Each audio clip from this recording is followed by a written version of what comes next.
Good evening and welcome to Modern Mondays here at Guardian Games in Portland, Oregon. I am Travis Cooper, hanging out with producer, commentator, designer, director extraordinaire, Ian Lunger. and we're here to bring you 4 rounds of paper Modern Magic the Gathering here in Portland, Oregon. And starting us out, we've got an interesting matchup of We have Alex Runyon on Esper Death Shadow and Michael Brown on The Rock. Yeah, I think this is going to be a really interesting matchup that's going to play out probably kind of mid-rangey. Esper Shadow is going to have maybe some cards like Lingering Souls that are in the main deck. You've got Unearth. The Rock is going to be playing a lot of removal, some value creatures to like Dark Confidant, Tireless Tracker to try to get some card advantage. And unless Shadow is able to assemble an unanswered really large Death Shadow early in this game, I imagine we're going to get to mid and late game and be settling in for probably quite a long match. Yeah, I'm excited to see kind of what the value engine is capable of for this Esper Death Shadow list. We've watched this deck quite often in mirrors and against other decks that do not have a very good value engine, but it will be cool to see this kind of mid-range mirror. And I'm also curious to see if the Field of Ruins, if the Rock deck is going to be able to really mess with the mana for the Esper Death Shadow list. I'm also curious, there's not a defined 60 or 75 for Esper Shadow, if what amount Alec is playing Jace Friends Prodigy in the main deck. That combos pretty well with Unearth, and we get a Thoughtseize here from Michael Brown on his turn number 1. Yeah, it looks like Blooming Marsh into Thoughtseize, and Michael snaps off the Take of the Ranger. Could be interesting if Alec is able to draw an Unearth. It's kind of where you want the Ranger to be, is in your graveyard. And Alec does have the requisite fetch land to be able to go to 12 and play the Death Shadow here. And if you're just sitting across the table from a land that taps green black, you might assume that your opponent's on the Rock. There's always a chance that they're on Jund, so then Lightning Bolt becomes legitimate removal if you're only at 12 life here. Shadow would even die through cycling of a Street Wraith, so it's something you'd think about, but if I'm Alec, I'm probably just jamming both Shadows and making Michael have to answer them. It's true. I do feel like Jund is usually on Blackcleave, like quite a few more copies of Blackcleave Cliffs. There's an interesting thing in Modern, being able to tell what your opponent's on by the land drops, or what potentially they're on. And I think you're correct in that, but that's kind of a deeper level of knowledge here. But Alex has been playing for quite a while, and we get a Tarmogoyf deployed by Michael on turn number 2. So we get creature, land, sorcery. Alec also had a silent clearing in hand, so he does have the ability between, it looks like a shock land there, or the silent clearing to lower his life total by at least 2 if he chooses to play that shock land untapped. And it looks like an IOK was the draw. And it's a nice time to play that out right now, because you can probably nab some removal. Oh, and it looks like there's a push and a Tarmogoyf plus a bunch of lands, so yeah, Michael elected to play the blocker instead of casting the Fatal Push. Yeah, I get it. Michael's wanting to be mana efficient that last turn, so playing Tarmogoyf does make a degree of sense. And if Alec just somehow was not able to grow the Death Shadows, he would be in good shape. However, it does feel like maybe he's a little bit punished here, although... Alright, so the Tarmogoyf grew, and now it's going to shrink by 1. So we have artifact, creature, land in the graveyard. Or do we have another piece there that we're missing? No, we have sorcery as well, because Alec cast the IOK. Yeah. Oop, and we're unearthing a Ranger Captain. Start to see some of the value plan of this deck in action. And 1 mana 3/3 plus grab a 1 mana creature. Are we going to get the mother of or the Giver of Ruins here? Or do you think we're just going for another Shadow? I think just another Shadow. I think Alec will be able to get his Shadows large enough that Michael will be hard-pressed to find enough removal to deal with them. And we know that Michael is just on another Goyf and lands in hand, so I do like getting another threat that's going to potentially grow and is at least going to be a 4/4 the next turn. Or 5/5 with just floating some mana off that silent clearing.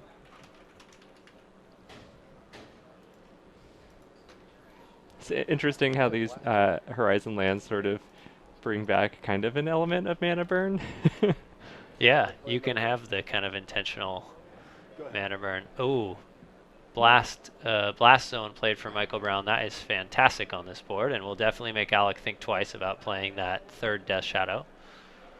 Let's take a quick look at Ranger Captain of Eos, the somewhat recent printing now from Modern Horizons. Sets are moving so fast, you can't even say the most recent set anymore with M20 coming out.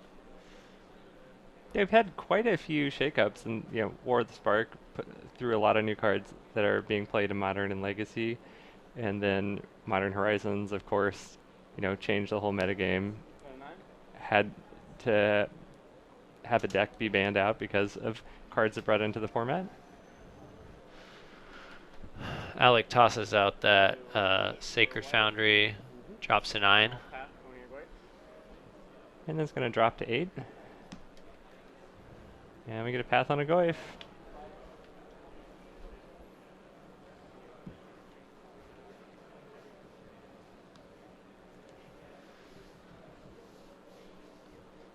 Do you just fire in with everything here? No, it looks like Alec is valuing his life total just in case Michael decides to take it all.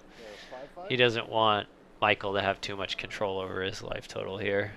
Well, and these are sort of a one-shot effect here with that Blast Zone hanging out on 1, so there's no real reason to jam in your Ranger Captain to just get the Tarmogoyf to eat that up. Looks like Goyf is a 5/6. So actually larger than the Death Shadows here. No blocks. Hey. I'll go to 8. It looks like Michael's going to take 10 and go to 8.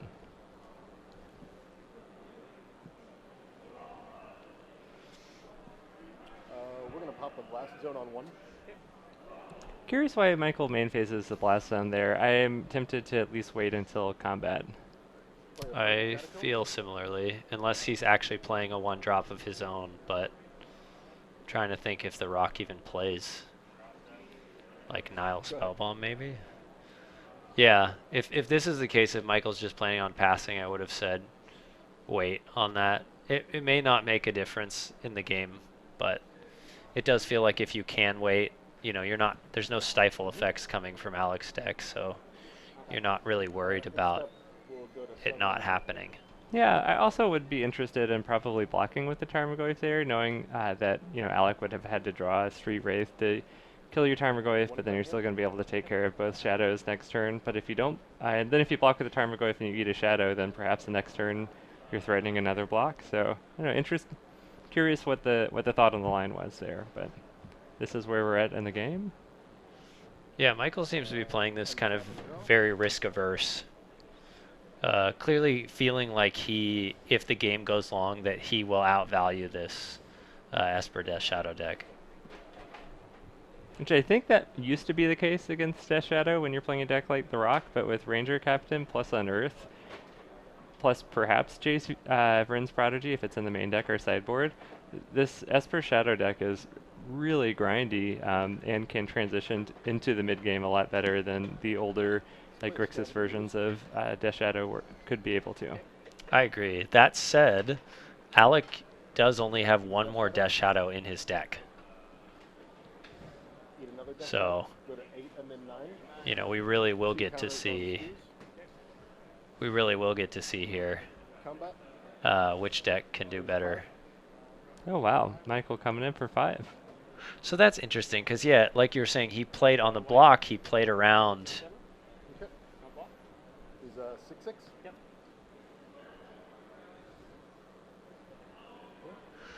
It seems like that may have been a miscalculation there. Yeah, I think that silent clearing, these newer pain lands, essentially horizon lands, I suppose, are something that people are going to have to remember how to play around. It seems like we've got, with that Blood Crypt, we're on Mardu perhaps, and not Esper. We haven't seen the blue yet, but we have seen red. That's true. Okay. Which makes sense. Mardu has been tearing it up in recent SCG events.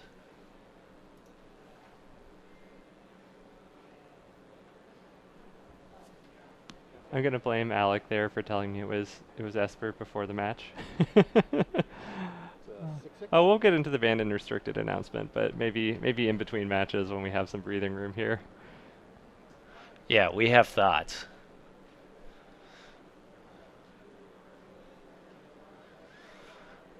Alex swinging in with the Death Shadow. It's a 6-6 currently. And Michael will drop to 3.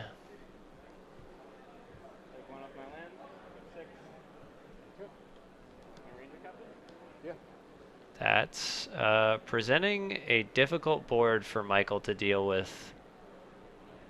He's going to have to provide an additional blocker and kill probably the Death Shadow here. He does have a Liliana of the Veil in hand, so that deals with 1 Ranger Captain.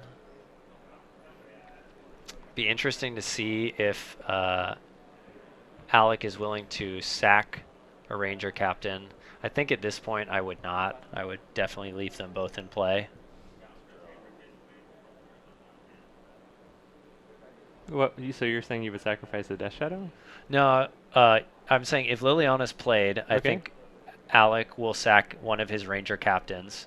But I was saying it would be interesting if Alec opted to sack a Ranger Captain in upkeep. That makes sense. To keep Michael from playing cards such as Liliana during his turn.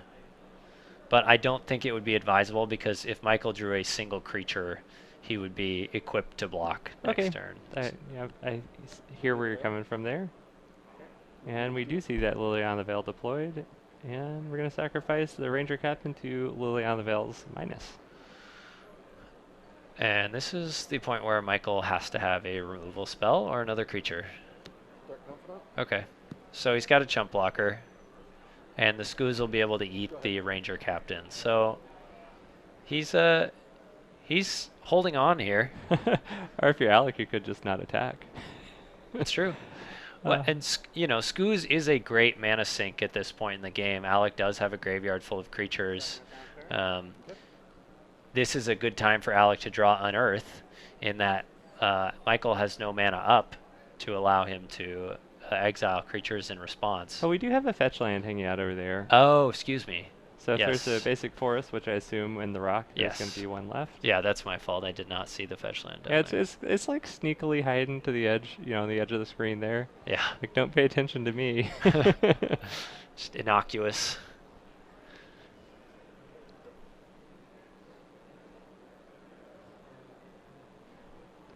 Oh, maybe Michael's ghosting our broadcast as he moves the fetch land closer. Alec having to think here. He's got some difficult decisions to make here. Travis, do you? Oh, you get Unearth there. I think you attack with. I would attack with everything because I really want to get that Skoos off the table. Well, you're not going. I mean, the Skoos just blocks the Ranger Captain and stays on the board. So, because the Skoos is a 4/4, the Ranger Captain's a 3/3. I think the Skoos has 2 counters on that 4/4. Yeah, you're right. Correct. Those counters with the glare was a little bit confusing to me, but in that situation, I do like Alec's attack. Okay. Yeah, we're just, keeping each other honest here in the booth. And now we're getting the Giver of Ruins. Yeah. When you're just trying to push through the last... It will be more than 3 points of damage, as I imagine. Michael will probably fetch here and take at least 1 creature out of the yard on end step, and then be able to exile more creatures on his turn. But getting the Death Shadow through here will probably be lethal through even a large number of Skoos activations. And can we give Unearth up on the card fetcher? Yes. I'm curious why Michael didn't target that with Scavenging Ooze's ability. Not Unearth, but the Ranger Captain.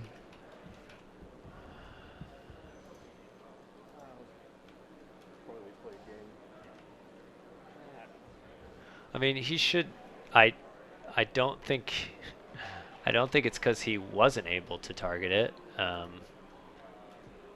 mean, we saw that interaction previously, and that is certainly something that Unearth can do. I Yeah. imagine that the main reason he didn't do it was because Michael had that fetch up and could have Well, I mean, fetched. Alec cast Unearth and targeted Ranger Captain. I'm curious why Michael didn't fetch for Forest and exile Ranger Oh, Captain. yeah, yeah. I think he should have done that. Okay, there we go. So it was just probably an oversight or misplay there. Happens to the best of us. Yeah.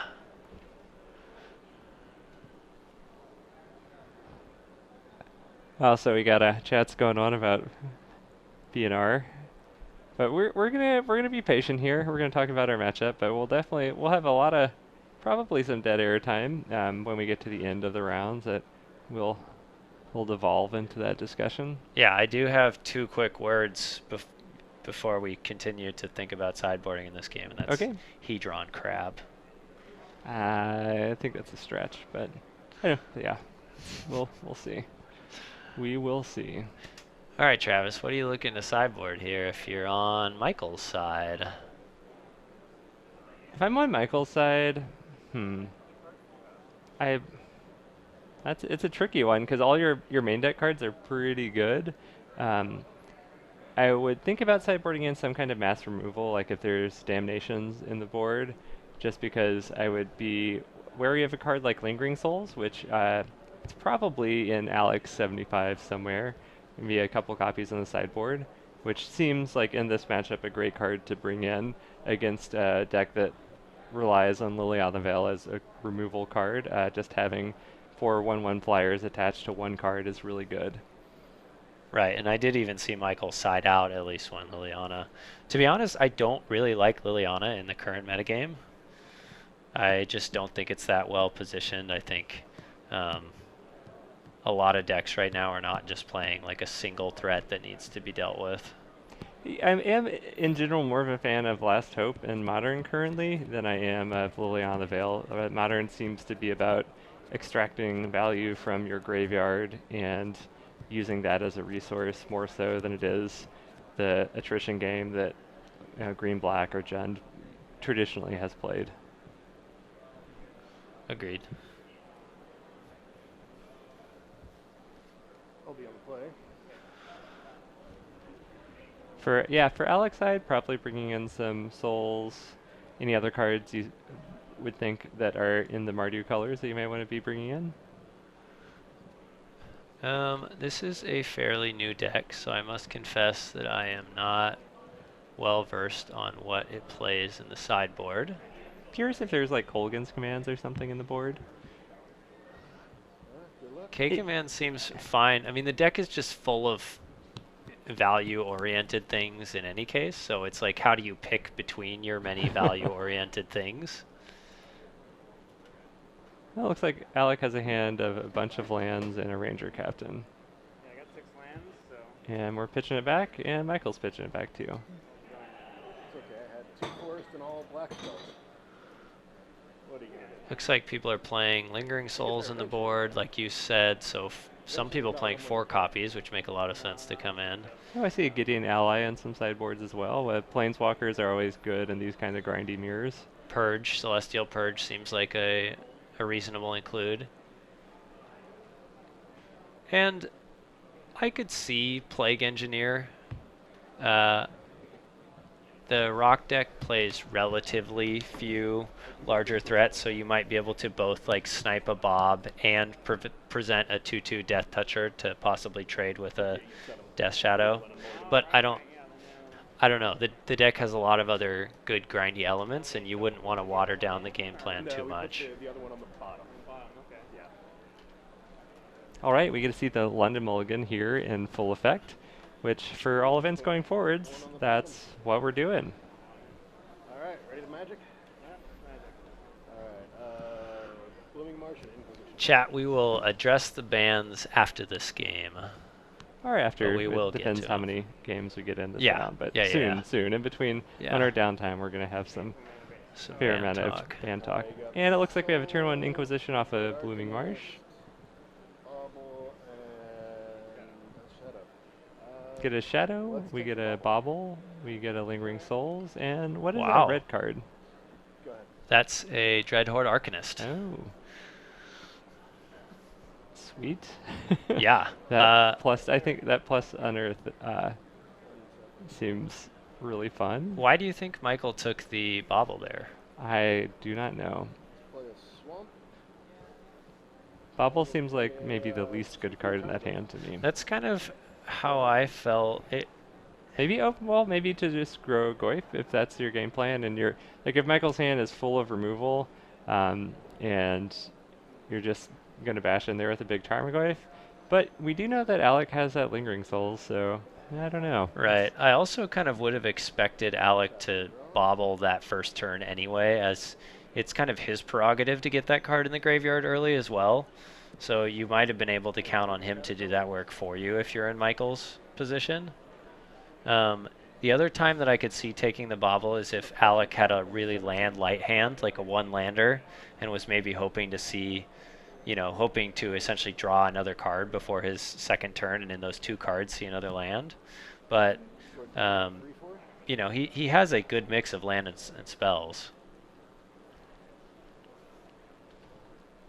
Looks like a fetch shock here from Michael. What do you think? Are we going to see a Lily of the Veil? It doesn't feel very good right now, as Alec is sitting with a Lingering Souls in hand that I'm sure he would not mind having hit the bin. All right, and we're on the attack plan here, coming in for 3. Liliana the Last Hope would seem great, but now we're getting another Goyf.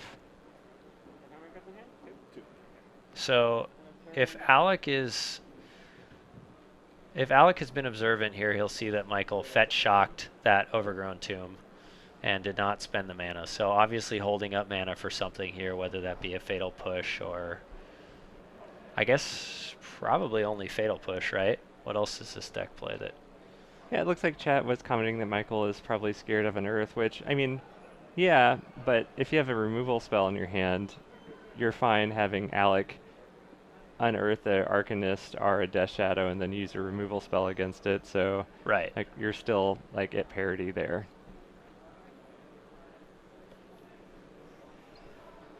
Especially if this was his plan for pacing.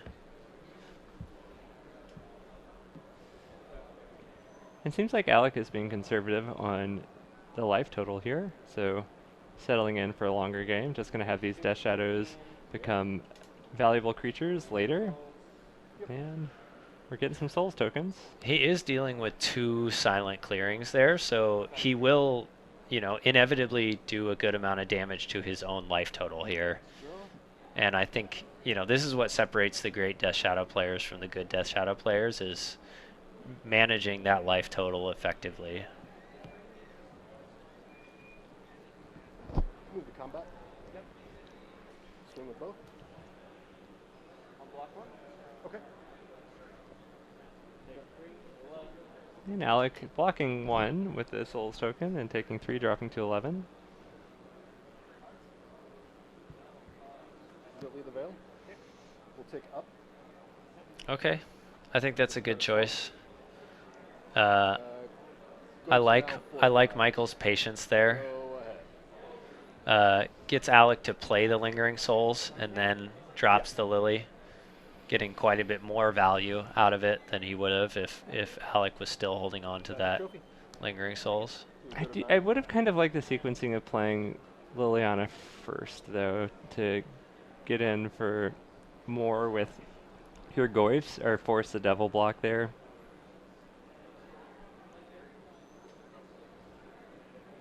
Before the attack, you're Yeah, saying? yep. If you know you're going to discard that Yeah. land. Yeah, I think that's fair. Okay. Shadow. Yep. All right.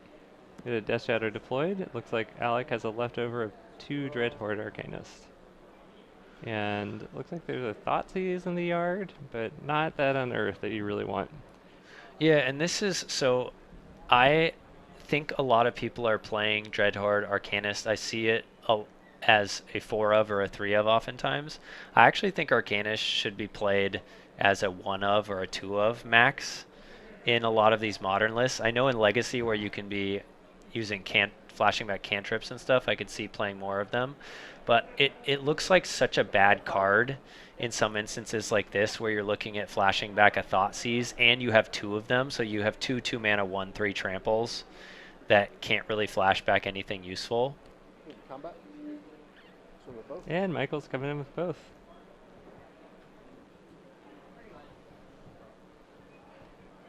I feel like this is the spot where you block one of them with a Death Shadow, let the other damage come through, and then their shadow is going to end up growing. Yeah.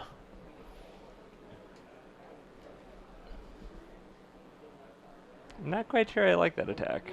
No, yeah. I can't say I'm totally on board either.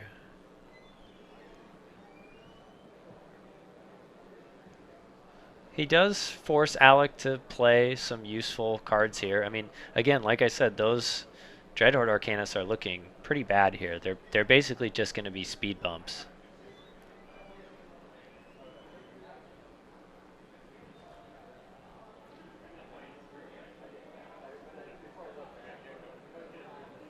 There's another. Was that another Souls that was picked up, or is I that? thought that's a Giver of Runes. So Can't quite see. I imagine we're just going to see Alec drop a Giver and a Dreadhorde Arcanist here.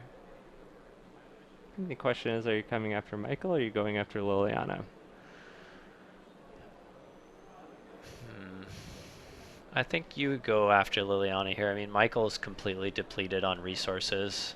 Because if Alec deploys a Dreadhorde Arcanist and a Giver of Ruins, attacks Michael, that opens up Michael to drawing 1 removal spell, minusing Liliana to grow the Goyf, and then swing in for lethal. Right.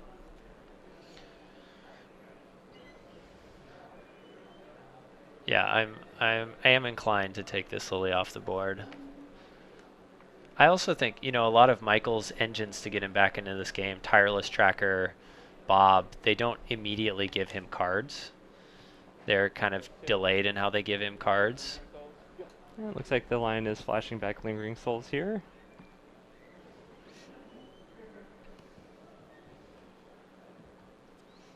And then going to 5.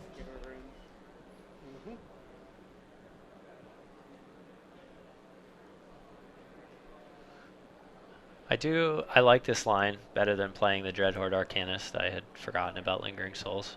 And then we're just getting a pass here. So Alec making sure that there's no combination of cards that Michael could draw to enable a loss this next turn. Yeah, and with 2 Souls tokens, ticking down the Liliana is really not appealing at all for Michael here.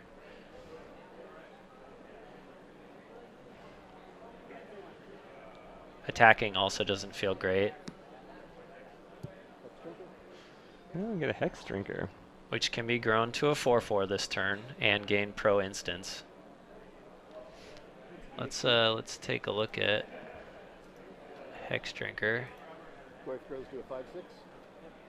Go ahead. I'm curious, Michael didn't level up that Hex Drinker here. Yeah, he's got no cards in hand, right? Yep.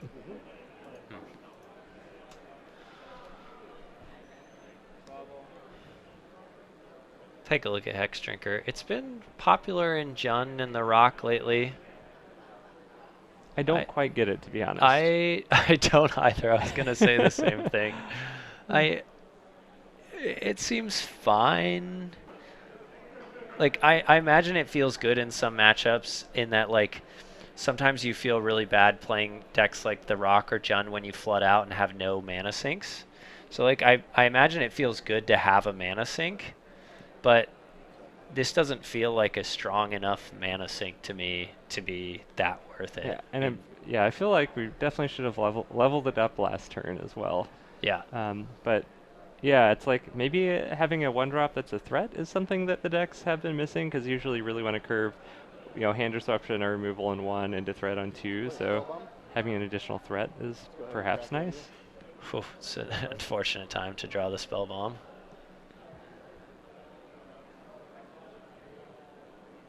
I see a Tireless Tracker. So I'm tempted just to level up this. Go ahead and level up Hex Drinker twice. Yeah. So it could have been it's at a 5 really, right yeah. now. Go ahead. That's tough. He's not getting, or Michael's not getting pressured by Alec here, so So if the Hex Drinker was at a 5, the next turn Michael could swing for a win if Hex Drinker was leveled up to get protection from everything. that is true.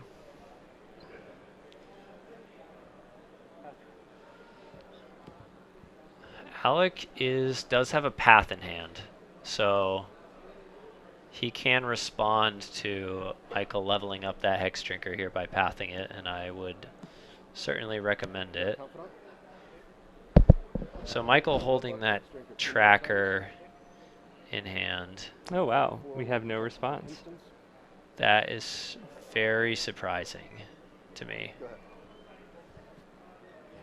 End of turn, draw south turn. Okay. Oh, Alec is really going for wanting a specific card. I feel like he just loses to Hex Drinker. Oh, Yeah. wow, that was not how I saw that game going. Nor I. Well, Hex Drinker looked good there, not necessarily for the reasons that I was expecting. Level Up is a sorcery speed ability, important to note. So Michael has to put them on the stack individually, and Alec gets time to respond, and Michael would not be able to put the ability on the stack in response to that.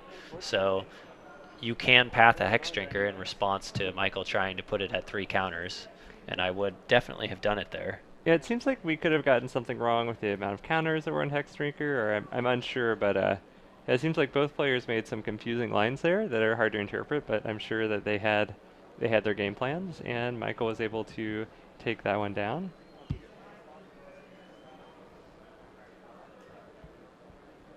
But it's always cool to get new cards on stream. I actually haven't seen Hex Drinker in play in Paper Magic yet. And there it was. Our nimble mongoose of Modern. Said you were keeping Oh, wait. Zing. Too soon, too soon. Wait, did we get Nimble Mongoose added to Modern? We did? Oh, okay. That's the joke? I was making a joke. Oh, that's pretty good. Chat, raise your hand if you didn't get Travis's joke. All right, everybody got it except me. It's fine. It's whatever. All right, we get Fat Shock Inquisition out of Alec. That's supposed to be what the Rock is doing. The Hex Drinker Menace. Do you take old Hexy? What am I gonna use? Oh, Hey, nice, that's Stims. a turn 1 play. Welcome. Oh yeah, thanks for joining us. It's always fun to stream some analog Modern Magic. Yeah. Stims, did you step into Modern or Standard? What are you starting on? Potato bush. Going for the push here off that Inquisition. Nice, fantastic. And Blooming Marsh and Hex Drinker. oh, we see the Menace, Go ahead. the Hex Drinker. And looks like Michael did bring in that Damnation, but we've got a nice creature curve out here for Michael. Glad to hear it, Stims.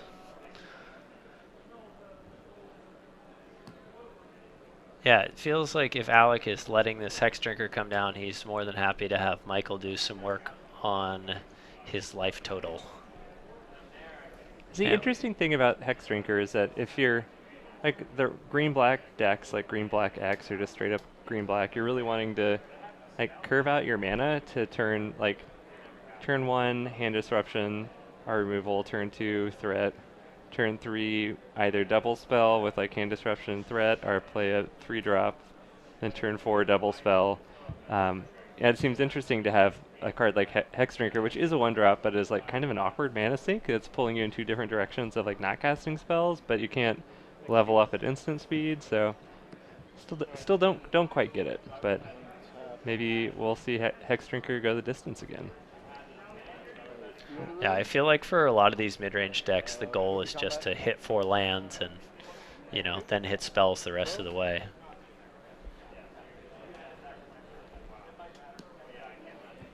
And we're playing a Dark Confident. Go ahead. Bobby. It's usually a must deal with threat. Ranger captain. And we get a Ranger Captain. Okay. I mean, Alec getting some card advantage of his own, but I do, man. Having Bob, having an active Bob is always so scary.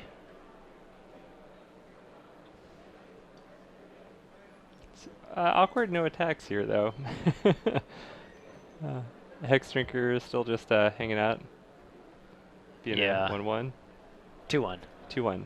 Sorry. Yeah, it's the Savannah. It's a Savannah lion snake. Yeah. Hanging out, having 1 toughness. Yes. Yeah. Michael probably was hoping for a removal spell here. Although even that, firing it off on this Ranger Captain does not feel awesome. Let's play a scavenging use. All right. And we'll play a peatland for turn. Scoos and a Okay. peatland. A little awkward sequencing here where I kind of would have liked filtering some black mana or green mana into double green with... Is it Peatland the Horizon land, or is that the... Correct. Okay, never mind. Yeah. I'm gonna retract that statement. That's fair. It's not on the record. It's been a long weekend. I ran 3 pre-releases this weekend. I'm a little bit burnt out. Looks like, was that a silent clearing that was tapped for a Thoughtseize? Puts Alec to 9, I believe. I'm taking that Tarmogoyf. Ranger Captain held down the fort there the last turn. Yeah. Death Shadow number 1. Looks like we have maybe another Thoughtseize in I'm hand. going to take a damage down to 17. Num num num num num. Go Scoos back is up. getting hungry. Scoos goes back up to 18. One on Scoos. Untap Bob Trigger. Blooming Marsh. Draw for turn. Oh, you'll have a fun elemental deck suggestion after the match, Ian, I think. It's like, Yeah? I mean, you texted me an interesting list. Oh. And chat is asking for Yeah. it. So. Yeah, actually, yeah, we will have a list. I wish I could, Lily of the Veil. I had to figure out a way to post it. We're going It's to actually a list. I'll talk about it later. Remind me later. Edict you. All right, we're getting an edict with Lily on the Veil, and And you are Ranger at Captain's 9 going to the lives, yard, so you exactly get where 4 Unearth wants it to be. And we still just have a 2-1 Hex Drinker. And I think you sit tight if you're on Michael's side. You are outvaluing Alec by a good bit with this Bob. Again, we see kind of the awkwardness of, Michael has 2 mana sinks here between Hex Drinker and Scoos, as well as cards in hand that he's drawing from Bob. And it kind of neuters, like, none of those cards seem amazing right now because Michael has plenty of things to do at the moment. So there's a Plague Engineer and a Damnation in Michael's hand, and Alec took the Damnation. I snap block with Hex Drinker here if I'm Michael.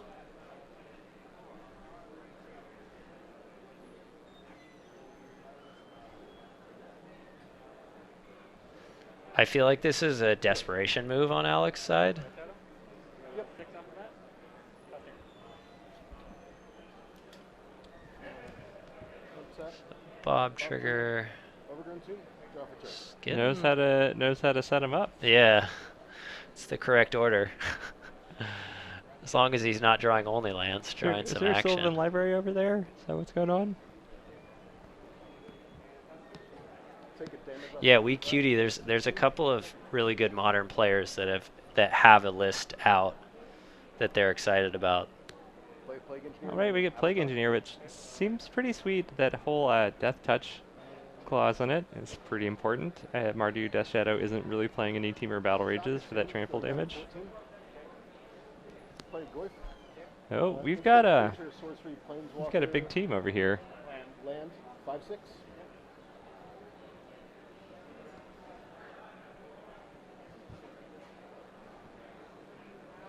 We have ahead. all the heavy hitters here. We're missing a Tireless Tracker, and then I think the whole Rock team would be hanging out together. Back my sound clear? Sure. And Alex seems to be flooding out pretty hard here. Looks like just a Thoughtseize and a couple lands left in hand. Doing the old count my lands sort of bluff here, where it's like, oh, what am I going to do? I think I'll wait. Totally have relevant things in my hand. And there's another Bob Trigger that deals Wow. Michael no damage. Let's stack the peat lands. This is the way Michael draws it up for sure. Blast zone with 1. Oh. And Pop that's it. Hex Drinker, got it. Your Hex Drinker's going to go away. Doesn't that enter taps or no? No. No? Damn, that's good. Okay, you got it. Yeah. and Michael takes it and wins this match 2-1. All right. Well, Michael able to assemble a battlefield of some pretty big creatures and some new cards being really relevant in this matchup. Yeah, Hex Drinker didn't do a lot game 3, but game 2 it won that one. Blast Zone did a whole lot in games 1 and 3. Plague Engineer was really holding back those Death Shadows from attacking because of Death Touch. I think it's going to be interesting to see how Modern develops with all the new cards in Horizons and War of the Spark that now are going to be able to be experimented with, because there isn't like a tier 0 deck in Hogak Bridgevine. Nobody wants humans anymore. Agreed. Sorry, let me find this. Humans is a good deck now. Let me find this elemental deck. They want anymore. Exactly.